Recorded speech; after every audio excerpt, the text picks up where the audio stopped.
महाभैषज्य गुरु तथागत भगवान बुद्ध को नमन करते हुए हक वंचित शासक बहुजन समाज में जन्मे सभी संतों गुरुओं महापुरुषों को नमन करता हुआ हम सबके मुक्तिदाता बोधिसत्व बाबा साहब डॉक्टर अंबेडकर आज उनकी संघर्ष स्थली महाल चावलाल तालाब पर मैं जीवन में पहली बार आया हूँ। मैं इस धरती को भी नमन करता हूँ, वंदन करता हूँ। मंच पर विराजमान हमारा भिक्षु संघ वंदना के योग्य है। मंच पर विराजमान अतिथि बाबा साहब का परिवार और इस कार्यक्रम में पधारे पूरे भारत और महाराष्ट्र के सभी लोगों को मेरे लिए बहुत बहुत आपके लिए बहुत बहुत मंगल कामनाएं, बहुत बहुत साधुवाद। मैं उत्तर भारत से आता हूँ, मराठी नहीं बोल सकता हूँ, लेकिन आपकी मराठी समझ सकता हूँ थोड़ा थोड़ा, इसलिए मैं हिंदी में अपनी बात करूँगा।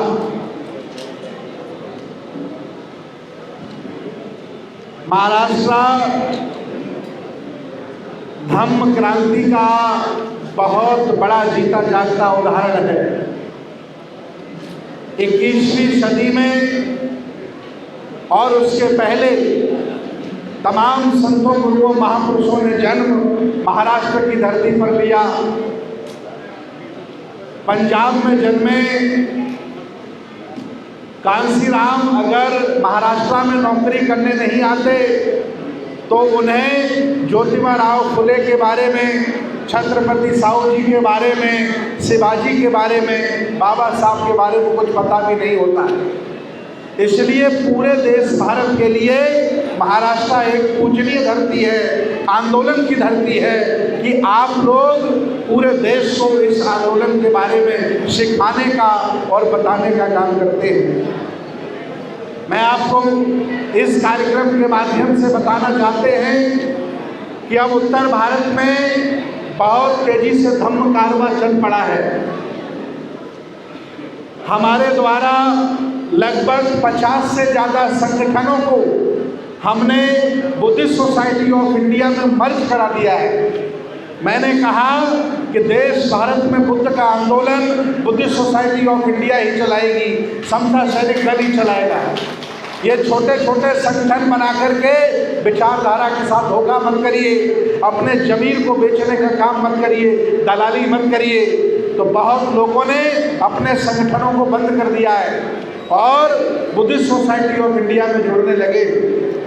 हम पूरे भारत में बड़े बड़े बौद्ध सम्मेलन कराते हैं जिनमें 50-50 हज़ार लोग शामिल होते हैं और उसमें उस कार्यक्रम का उद्घाटन करने के लिए अतिथि के तौर पर डॉक्टर भीमराव यशवंतराव अंबेडकर जी जाते हैं। तो लोगों को जब पता चलता है कि बाबा साहब का खून आया है तो संख्या दोगुनी आ जाती है, इतना क्रेज बढ़ रहा है।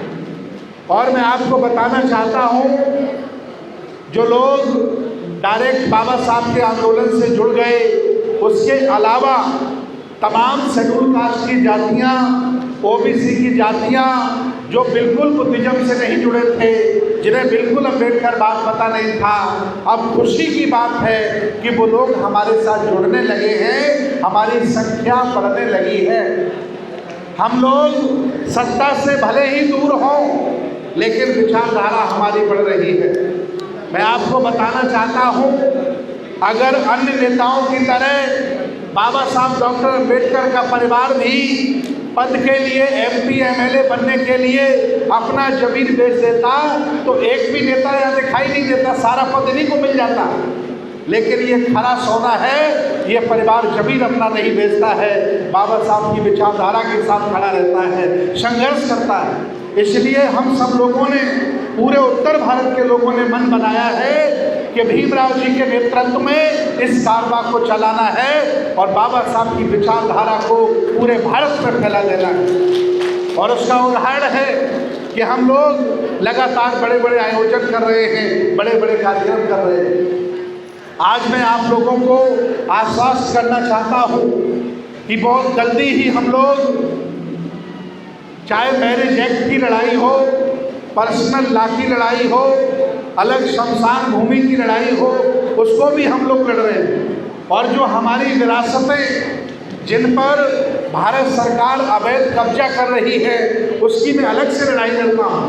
आप लोग सोशल मीडिया पर हमें देखते रहते होंगे, मैं जहाँ भी जाता हूँ अपनी विरासत के लड़ता हूँ। मैं एक उदाहरण आपको देता हूँ।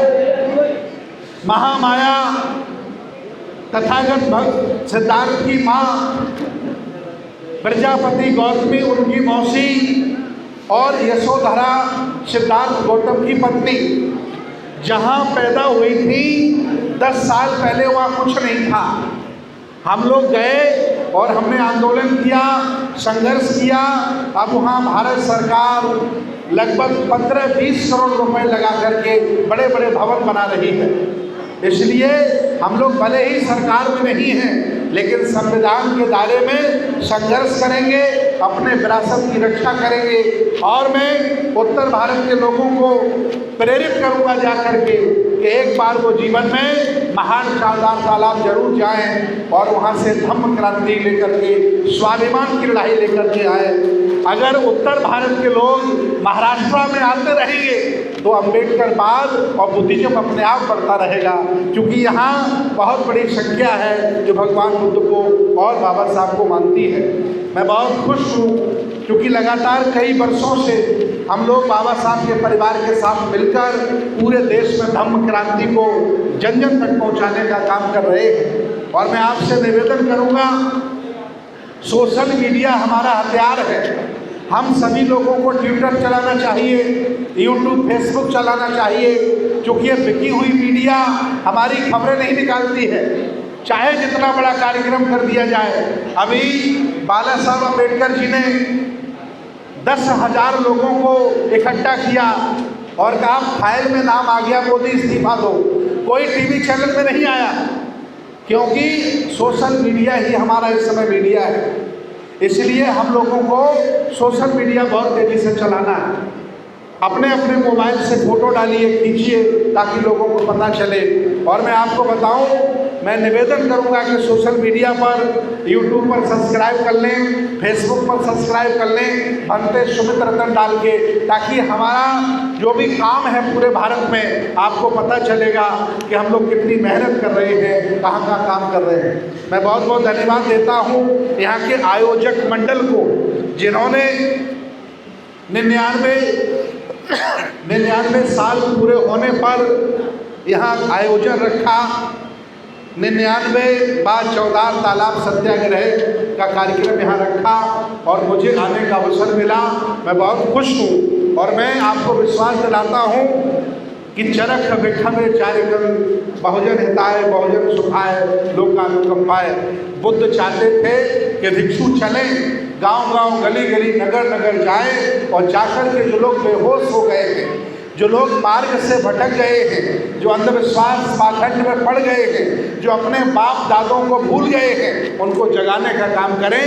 मैं ईमानदारी से काम कर रहा हूँ और अपने आप पर गर्व करता हूँ कि मैं सच्चा बुद्ध का बौद्ध भिक्षु हूँ।